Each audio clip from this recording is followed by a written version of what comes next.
저희 먼저 서로 인사하시면서 시작할까요? 예수님의 이름으로 사랑하고 축복합니다.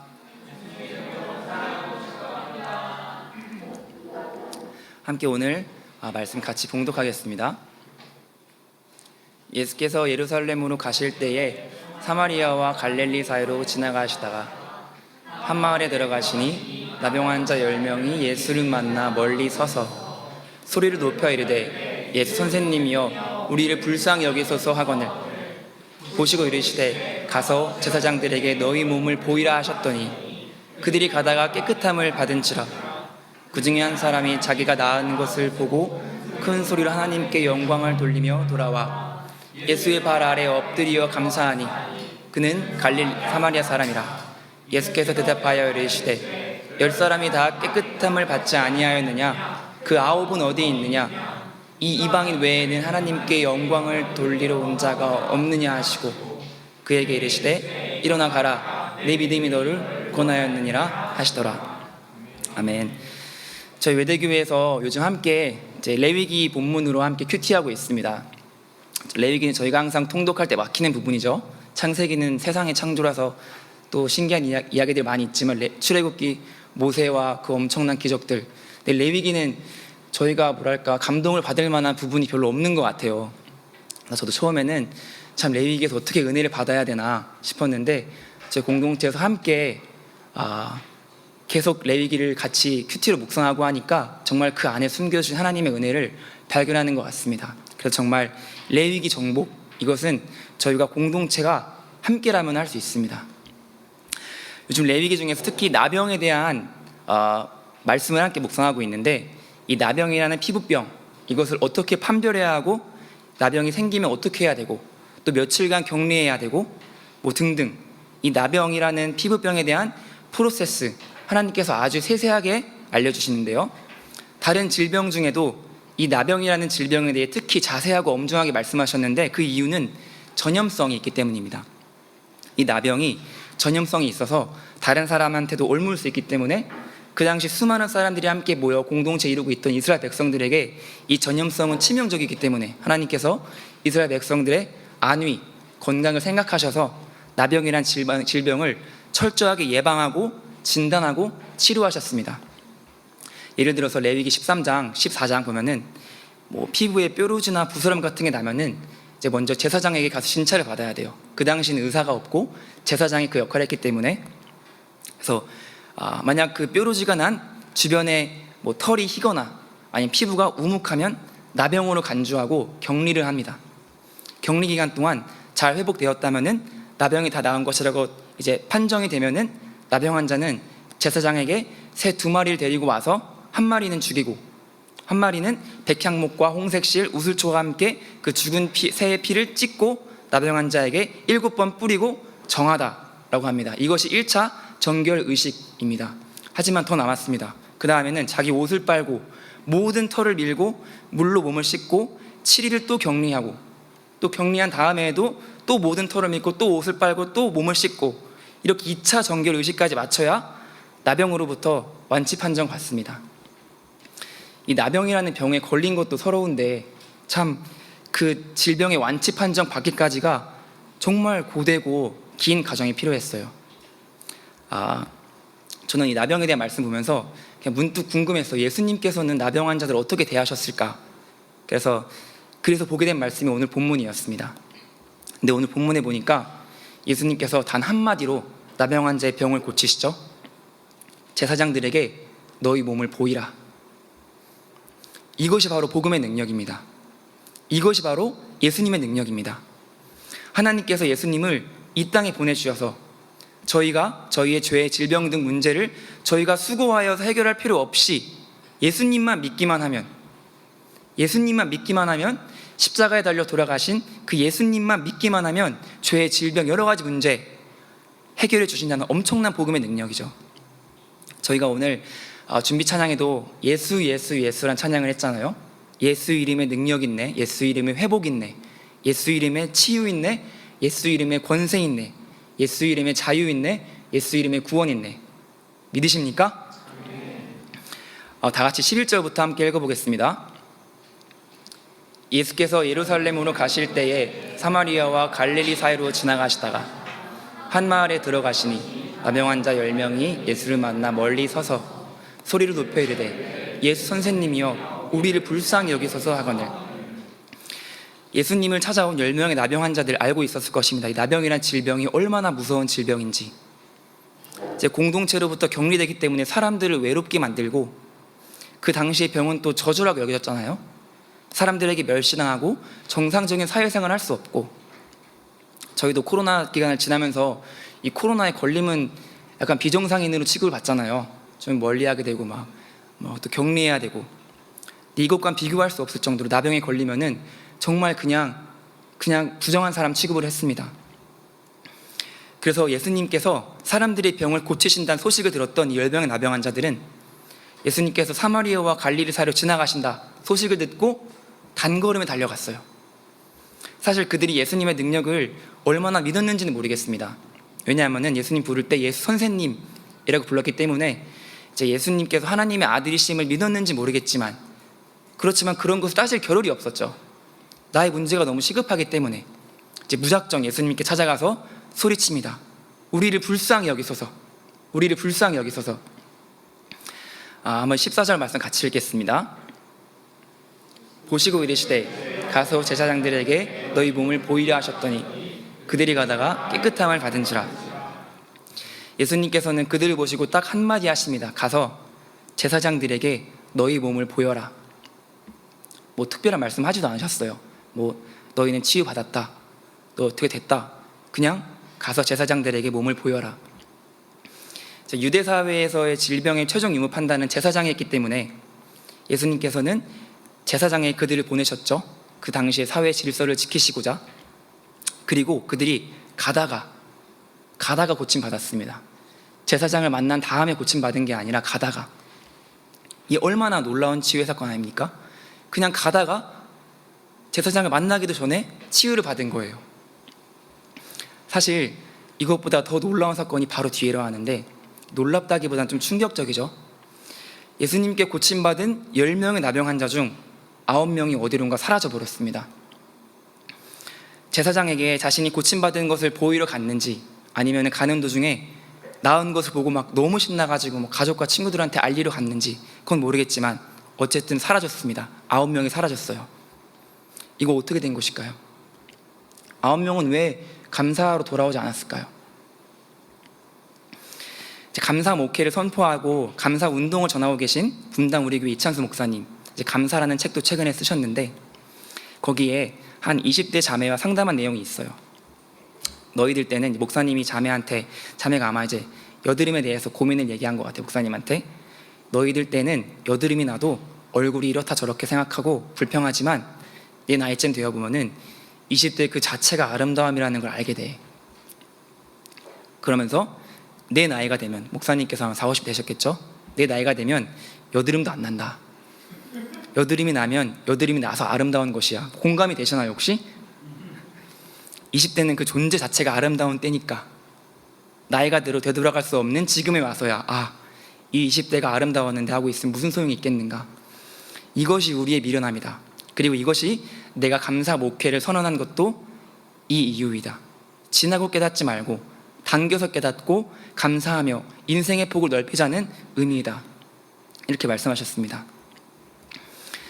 제 점심 때 제 여드름 에피소드에 대해 나누는데 또 나누기 좀 그래가지고 다른 거 생각을 해봤는데, 저는 이제 어렸을 때부터 키가 작았어요. 어렸을 때부터 항상 반에서 1, 2등을 했어요. 앞에서 1, 2등을 놓친 적이 없습니다. 어렸을 때부터 키로. 공부로 1, 2등 놓치지 말아야 되는데 참 제게는 콤플렉스였죠. 그래서 키가 작기 때문에 저를 우습게 보고 약한 존재로 보니까 자존심이 상하는 거예요. 한때는 막 까치발 들고 다녔어요. 이렇게. 아무리 밥을 많이 먹고 그 키가 큰다는, 그때는 뭐 쪼그렸다 뛰기 운동 키가 큰다고 해서 그것도 많이 해봤는데 안 크더라고요.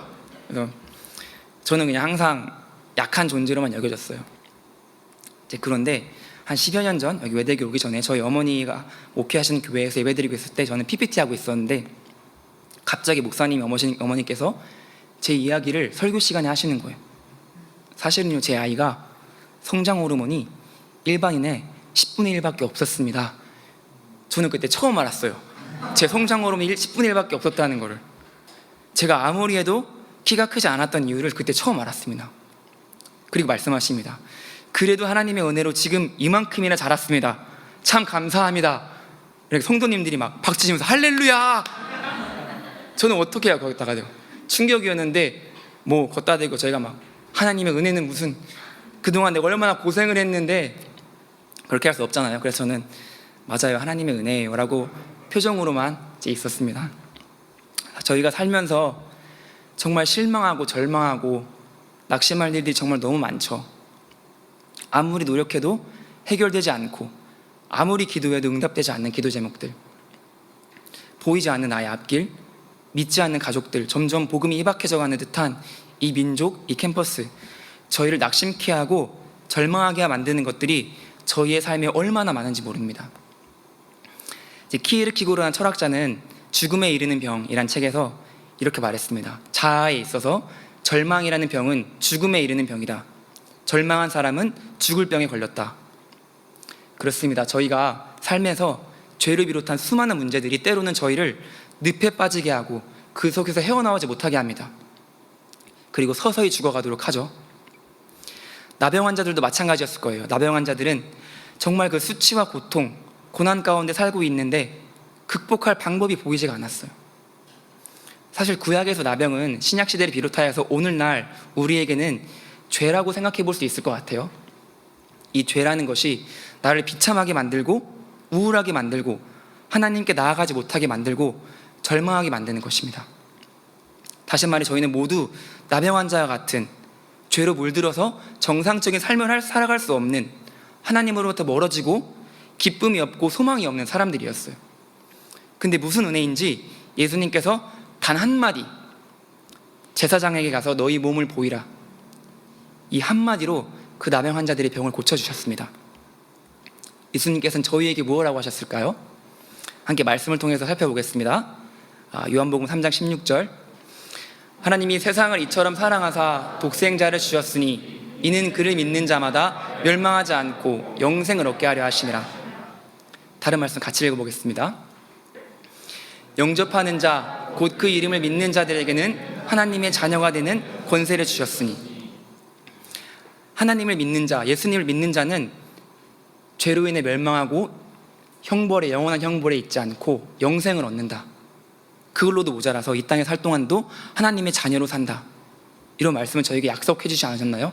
이 한마디로, 이 한마디 한마디로 저희의 삶은 180도가 바뀐 거예요. 예수님 말씀에 고침받은 10명 나병 환자들 너무 신이 났을 거예요. 정말 이게 무슨 일인지, 그동안 그렇게 자신의 삶을 힘들게 했던 이 나병이라는 질병이 치유되었으니 아마 그들은 뛸 듯이 기뻤을 것입니다. 이제 저도 기억나는데, 제가 이제 대학 편입을 준비할 때 정말 하나님, 정말 이 학교만 합격해 주시면 제 모든 것을 주님께 드리겠습니다. 모든 것 다 하겠습니다. 그리고 합격을 시켜주시고, 정말 그 학교를 다닌 첫 몇 주는 정말 구름 위를 걷는 듯한, 공부가 너무 재밌고 세상이 너무 아름답고, 최근에 저희 셀에 취업에 성공한 지체가 있는데, 제가 보기에는 얼굴에 꽃이 핀 것 같아요. 그래서 물론 이제 아침 일찍 일어나서 피곤하겠지만 그동안의 간절한 기도 제목이 응답돼서 참 얼굴에 꽃이 핀 것 같아서 참 저도 보기 기쁜데, 이 10명의 나병 환자도 이런 기분이었을까요? 아니요, 훨씬 더 좋았을 거예요. 모든 절망과 수치에서 해방되고 자유의 몸이 되었으니 얼마나 기뻤을까. 모두가 그렇게 하나님이 주신 선물에만 기뻐하고 있을 때 딱 한 사람만 정신을 차렸습니다. 아, 이걸 누가 주셨지? 하나님이 주신 선물에 정신 팔려 있다가 그 주신 분을 생각하게 되었습니다. 예수님께서 나를 고쳐주셨지. 예수님 너무 감사합니다. 예수님 사랑합니다. 함께 16절 말씀 읽어보겠습니다. 감사하니 그는 사마리아 사람이라. 고침받은 10명의 나병 환자 중 단 한 명, 그것도 유대인도 아니었습니다. 이방인 한 명이 예수님께 돌아와 예수님 발 앞에 엎드려 감사했습니다. 당시 유대인들은 하나님의 택하심을 받은 선민 사상으로 살았죠. 근데 그들은 온데간데 없고 당시 하나님께 벌어졌다고 여겨졌던 이방 민족의 한 사람이 찾아와 예수님께 감사했습니다. 이찬수 목사님께서 감사라는 책에 오늘 본문 말씀을 통하여 얻을 수 있는 교훈이 감사는 표현이다 라고 강조하시면서 다음과 같이 말씀하셨습니다. 이찬수 목사님께서 나는 예수님께로 되돌아가서 감사를 표현하지 않은 9사람을 생각하며 이런 상상을 해보았다. 그들이 예수님을 찾아가지 않았다 뿐이지 그들도 마음으로 고마워했는지 어떻게 아는가? 혹시 그들이 내성적인 성격이어서 쑥스러워서 감사를 표현하지 못했을 수도 있지 않을까? 이런 상상을 하면서 본문을 읽다 보니 이 말씀이 감사의 속성이 가진 중요한 포인트를 강조하는 말씀이다 라는 생각이 들었다. 다시 말해 만약 감사를 마음으로만 해도 된다고 한다면 예수님을 찾아와 감사를 표현한 그 한 명의 나병 환자에게 아마 이렇게 말씀하셨을 것이다. 예수께서 이르시되 뭐하러 왔느냐? 공연한 짓을 하였도다. 나머지 9처럼 마음으로 감사하면 되느니라. 이런 상상과는 달리 성경에서 예수님은 나머지 9은 어디 있느냐고 말씀하신다. 마음으로 감사했는지 여부는 중요하지 않고 감사는 표현하는 것까지 이루어져야 완성되는 것이란 뜻이다. 감사의 기술이란 책을 쓴 미국 베들레헴 신학교 이사장 샘 크레트리는 다음과 같이 말하고 있습니다. 감사하는 것은 주는 행위, 즉 행동이다. 감사를 실천하기 위해 당신은 무언가를 느끼기만 하지는 않는다. 당신은 무언가를 한다. 감사는 당신이 주는 것이다. 다 같이 17절 말씀 한번 읽어보겠습니다. 예수께서 대답하여 이르시되 10사람이 다 깨끗함을 받지 아니하였느냐? 그 9은 어디 있느냐? 사실 예수님께 돌아오지 않은 9명의 나병 환자들 보고 저희가 이렇게 생각할 수 있을 것 같아요. 뭐 그렇게 감사하고 되돌아오지 않은 게 뭐 그리 큰 대수인가? 예수님께서 말씀하신 대로 제사장한테 가라 했으니까 간 건데 뭐 어쩌다 까먹을 수도 있지. 이런 식으로 생각하면서 감사에 대해서 소홀하게 생각할 수 있을 것 같은데, 그러나 성경은 감사하지 않는 삶에 대하여 다음과 같이 말하고 있습니다. 함께 로마서 1장 말씀 같이 읽어보겠습니다.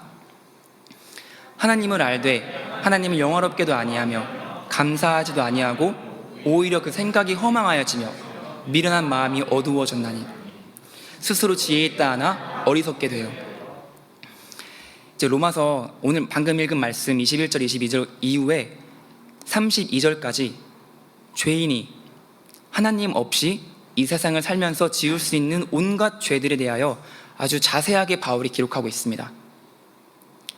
정말 죄인인 내가 무슨 죄를 지을 수 있을까 궁금하시다면 이 본문을 찾아보시면 됩니다. 우상숭배, 음란, 동성애, 탐욕, 시기, 살인, 부모 거역하는 등 온갖 더러운 죄의 모습이 아주 자세히 기록되어 있습니다. 이 모든 죄들을 나열하기에 앞서 사도 바울은 이렇게 시작하죠. 하나님을 알되 하나님을 영화롭게도 아니하며 감사하지도 아니하고, 하나님을 알긴 하지만 하나님을 영화롭게도 하지 않고 하나님께 감사하지도 않는 자들이 결국 허망한 것들만 생각하며 마음이 어두워지고 온갖 추잡스러운 죄의 모습이 나타난다는 것입니다. 모든 불의의 밑바탕에는 감사하지 않는 것이 있다고 말할 수 있을 것 같습니다.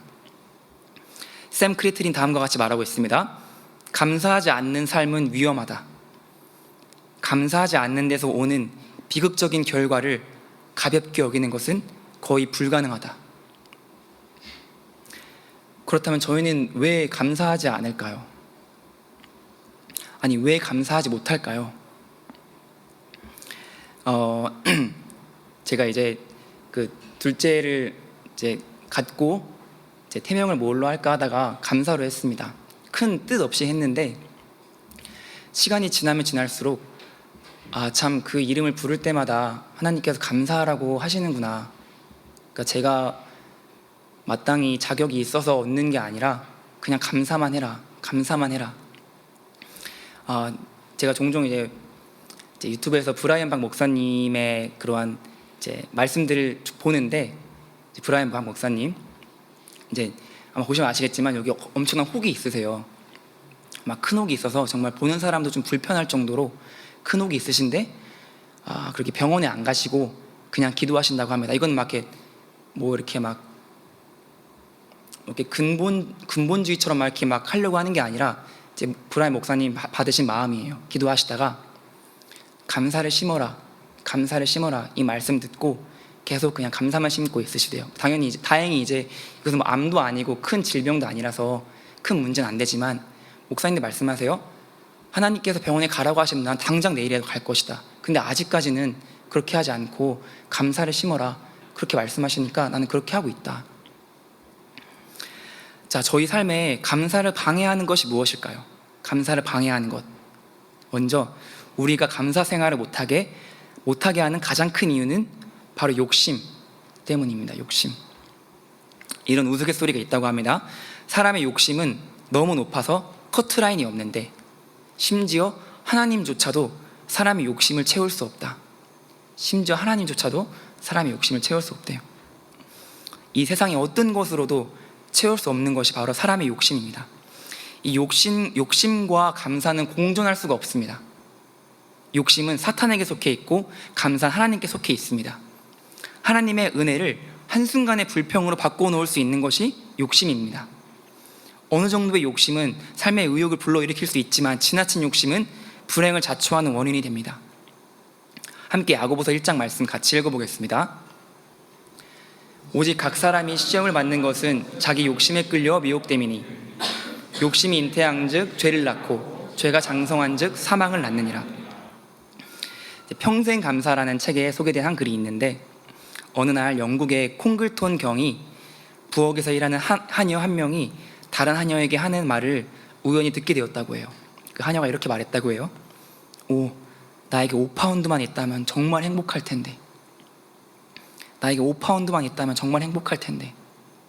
그 하녀의 말이 콩글톤 경의 귓가에 맴돌았습니다.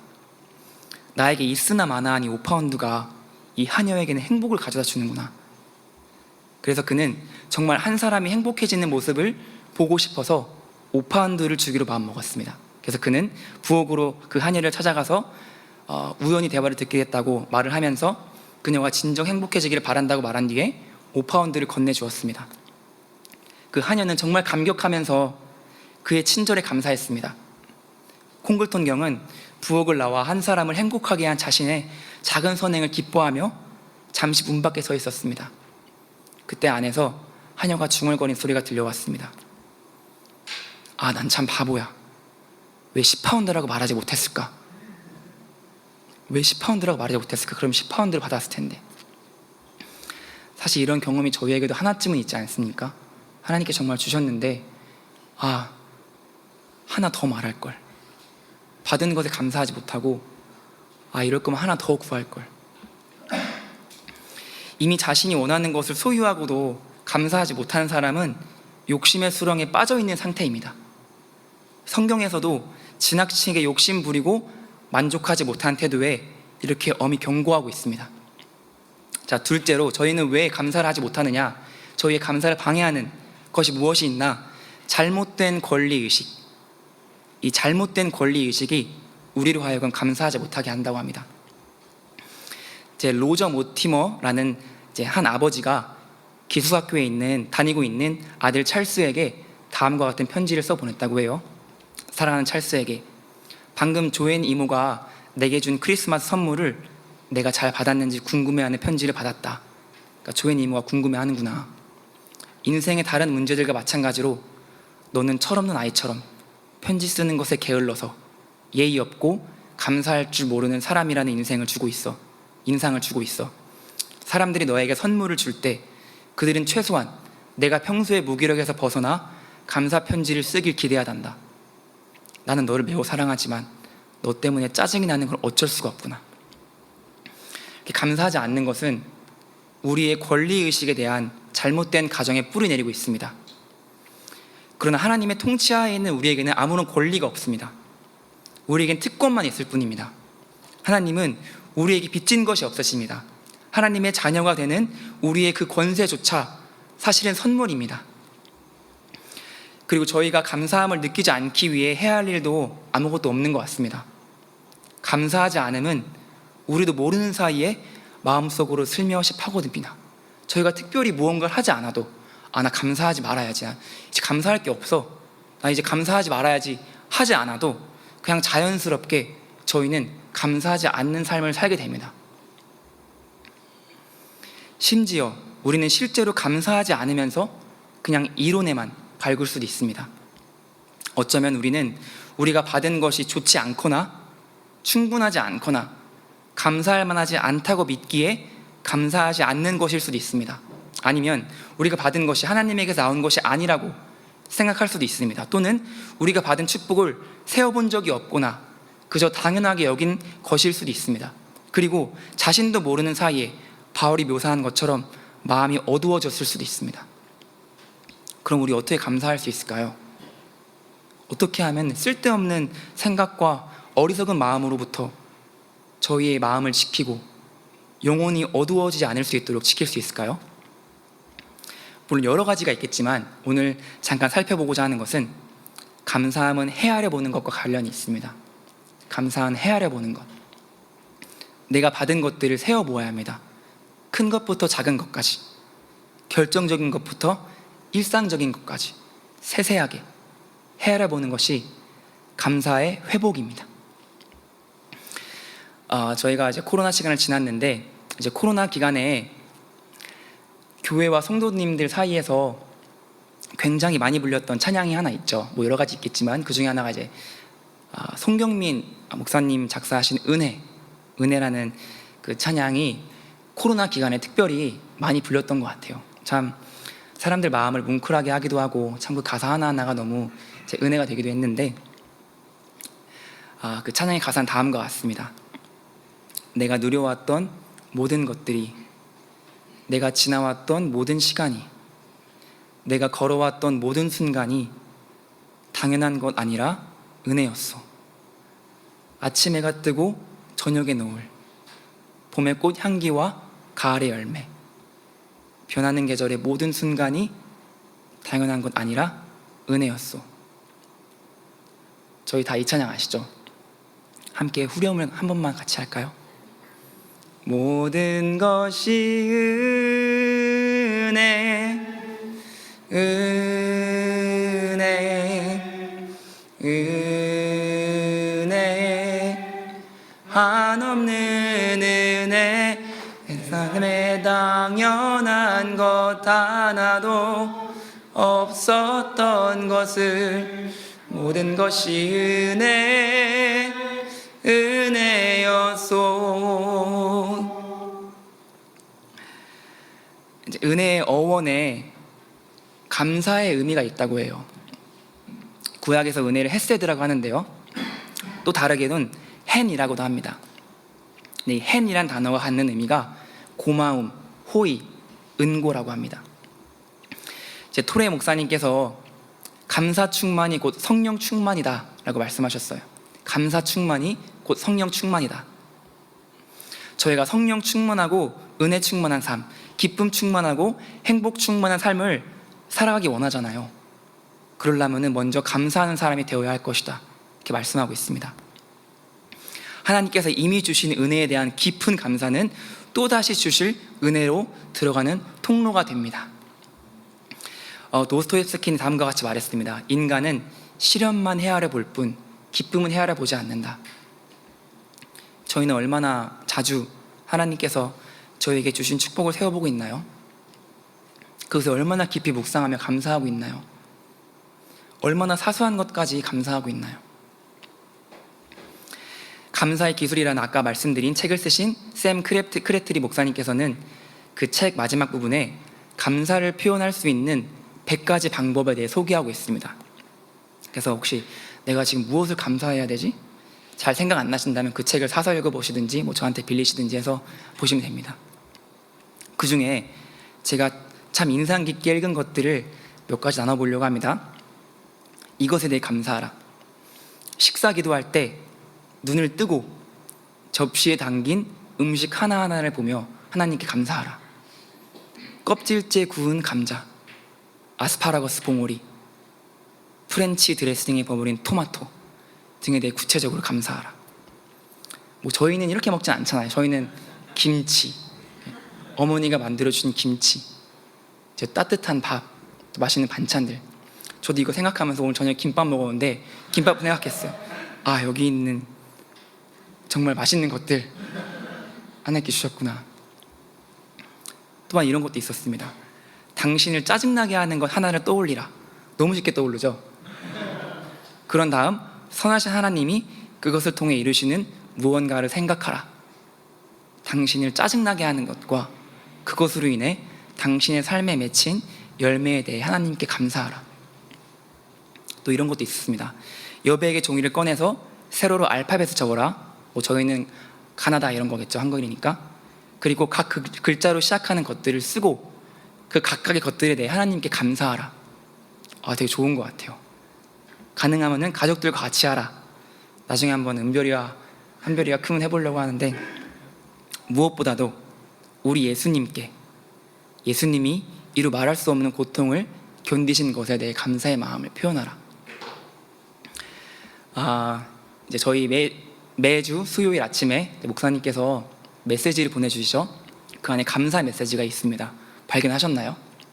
매주 감사 메시지를 올려주고 계세요.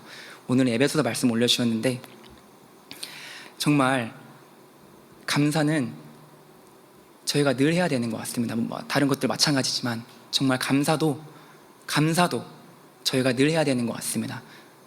추수감사절 때만 하는 게 아니라, 사실 추수감사절이라는 걸 주신 것도 참 의미가 있다. 다른 것들에 대하여 특별히 나를 딱 정한 건 특히 없지만 추수감사절만큼은 저희가 정말 감사를 하잖아요. 감사. 이렇게까지 해도 감사할 것이 생각나지 않고 감사에 대한 마음에 감동이 오지 않는다면 그저 고백하십시오. 하나님 감사합니다. 하나님 감사합니다. 하나님 감사합니다. 하나님 감사합니다. 하나님 감사합니다. 이렇게 10번, 100번, 1000번 반복한다면 마음에 감사하는 마음이 안 생길 수가 없지 않을까요? 텍사스의 한 성공한 실업가가 하나님의 은혜가 너무 감사해서 하나님 감사합니다라는 말을 100만 번 기록한 책을 내려고 출판사를 찾아간 일이 있다고 해요. 책의 제목은 100만 번의 감사. 원고에는 감사 제목 내용들이 담겨있는 게 아니라 하나님 감사합니다라는 말만 100만 번, 1000번도 아니고 10,000번도 아니고 100만 번. 결국 어떤 출판사에서도 출판하겠다는 제의를 해오지 않았다고 해요.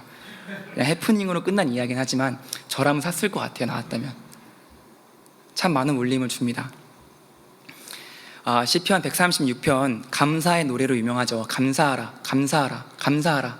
1절부터 26절까지 감사하라, 감사하라, 감사하라. 총 26번 나옵니다. 시편 기자는 하나님께서 행하신 것들 조목조목 감사하고 있습니다. 샘 크레틀이 다음과 같이 말합니다. 자신에게 주어진 축복을 당연히 여기는 습관을 버릴 때 기쁨으로 향한 문이 활짝 열린다. 자신에게 주어진 축복을 당연히 여기는 습관을 버릴 때 기쁨으로 나아가는 문이 활짝 열린다. 10명의 나병 환자 중 1명만 돌아와서 감사했다는 이 말씀, 하나님께 돌아와 진심으로 감사의 마음을 표현하는 것이 사실 그런 사람이 얼마나 적다는 것을 보여주는 거 아닐까요? 저희가 10대 1의 경쟁을 뚫고 입시나 직장에 합격한다는 것이 얼마나 어려운지 알고 있지 않습니까? 9사람 중에 속하기는 쉬워도 한 사람에 속하기는 하늘의 별 따기이죠. 그것은 신앙생활을 오래 하거나 적게 하는 거나 예외가 없습니다. 감사 생활은 그만큼 누구에게나 어렵습니다. 하나님께서 원하신 사람은 기적의 주인공이 아니라 감사할 줄 아는 사람입니다. 하나님은 은혜와 은혜 사이, 축복과 축복 사이에는 감사의 사다리가 놓여 있다라는 말이 있습니다. 저희가 너무나 잘 아는 빌립보서 말씀이 있죠. 빌립보서 4장 6절부터 7절. 아무것도 염려하지 말고 다만 모든 일에 기도와 간구로 너희 구할 것을 감사함으로 하나님께 아뢰라. 그리하면 모든 지각에 뛰어난 하나님의 평강이 그리스도 예수 안에서 너희의 마음과 생각을 지키시라. 아멘. 여러분, 저희가 정말 할 수 있는 감사의 표현을 하나님께 하십시다. 뭐 저희가 적용하는 방법은 다를 것 같아요. 다양할 것 같아요. 감사 노트를 쓰시는 분도 있을 거고, 뭐 아침에 감사 기도로 시작하시는 분들도 있을 거고, 뭐 저녁을 하루를 마무리하면서 감사 기도를 마치시는 분도 있을 거고, 아니면 식사 기도를 아까 그분이 소개해 주셨던 것처럼 특별하게 하시는 분도 있을 거고, 아니면 공부 중에도, 일하는 중에도 저희가 정말 틈틈이 하나님께 감사하는 표현을 합시다. 그리고 특별히 이 예배의 자리에 오는 것도 감사의 표현이지 않을까요? 이 예배의 자리에 오는 것, 하나님께서 하나님 자녀를 불러주시고 하나님의 자녀를 이 세상 살게 하셨는데, 정말 자그마한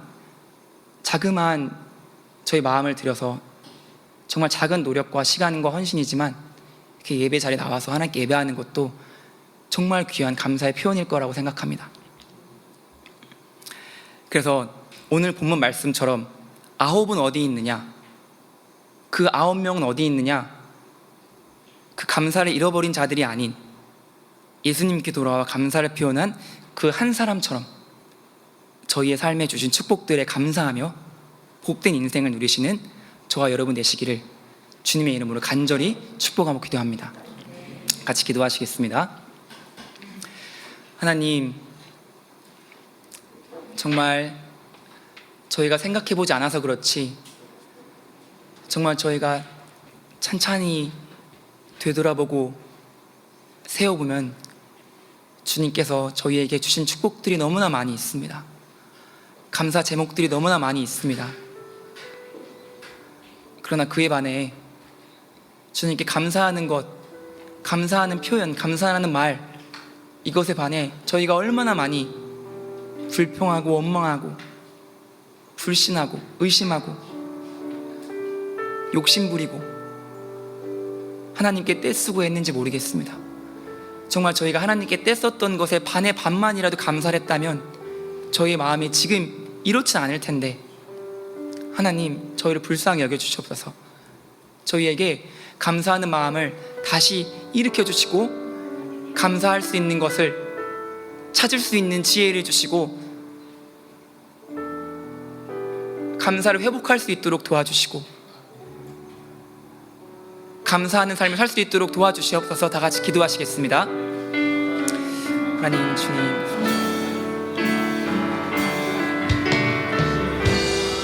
주님 정말 너무나 감사합니다. 하나님 감사합니다. 하나님 감사합니다. 하나님 감사합니다. 하나님 감사합니다. 아버지 감사합니다. 주님 감사합니다. 주님 감사합니다. 저희에게 너무나 많은 것을 주셨는데 주님 정말 너무나 많이 지나갔습니다. 너무나 많이 지나갔습니다. 하나님 너무나 많이 지나갔습니다. 하나님 감사합니다. 하나님 감사합니다. 주님 감사합니다. 저에게 주신 것들이 너무나 많습니다. 제가 정말 받을 자격이 없는 사람임에도 주신 것들이 너무나 많습니다. 하나님, 제가 잊고 살았습니다. 용서하여 주시옵소서. 용서하여 주시옵소서. 주님께 다시 돌아와 감사한 그 한 사람처럼 감사하는 자 되게 하여 주옵소서. 하나님 감사합니다. 하나님 감사합니다. 아버지 감사합니다. 하나님 감사합니다. 주님 감사합니다. 주님.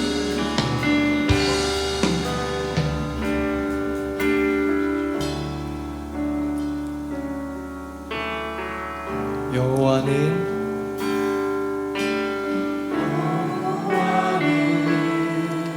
내 편이시라.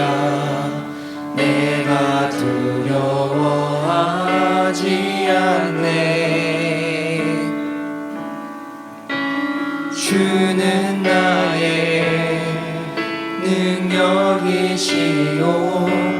나의 구원이 되셨도다. 여호와는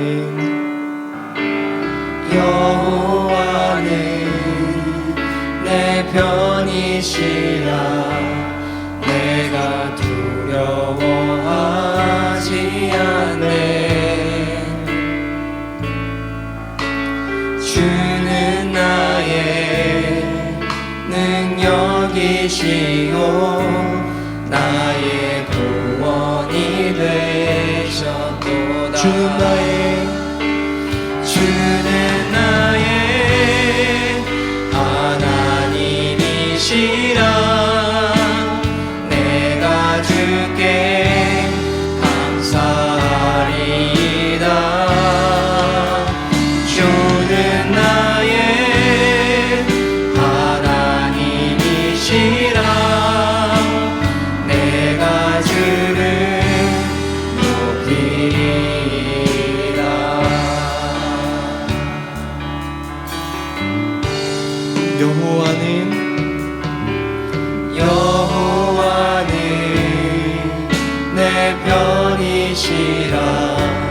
날 사망에서 건지셨네. 주는 나의 찬송이시요 나의 구원이 되셨도다. 주는 나의 하나님이시라. 내가 주께 감사하리이다. 주는 나의 하나님이시라. 내가 주를 높이 여호와께 감사하라. 여호와께 감사하라. 주는 선하심이라. 여호와께 감사하라. 그의 인자가 영원함이로다. 여호와께 감사하라. 그는 선하심이라. 여호와께 감사하라. 그의 인자가 영원하니로다. 주는 나의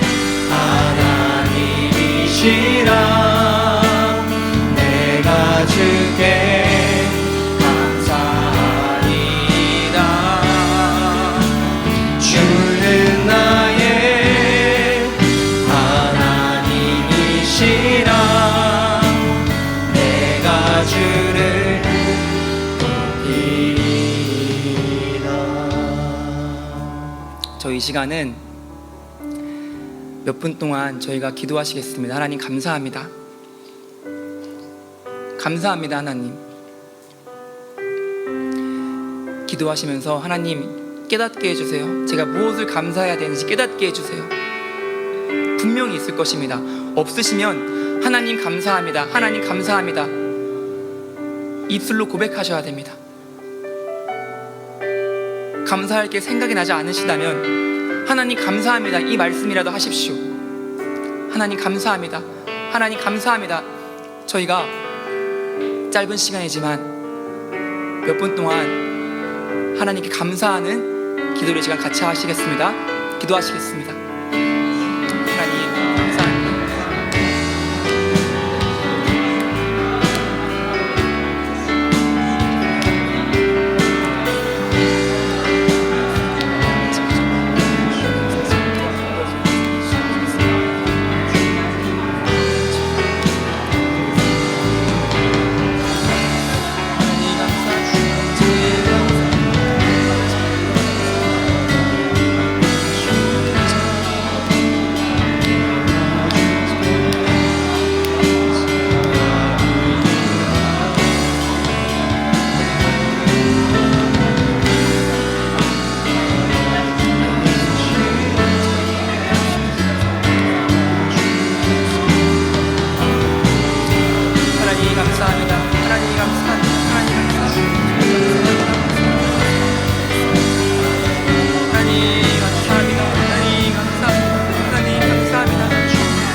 여호와께 감사하라. 여호와께 감사하라. 주는 선하심이라. 여호와께 감사하라. 그의 인자가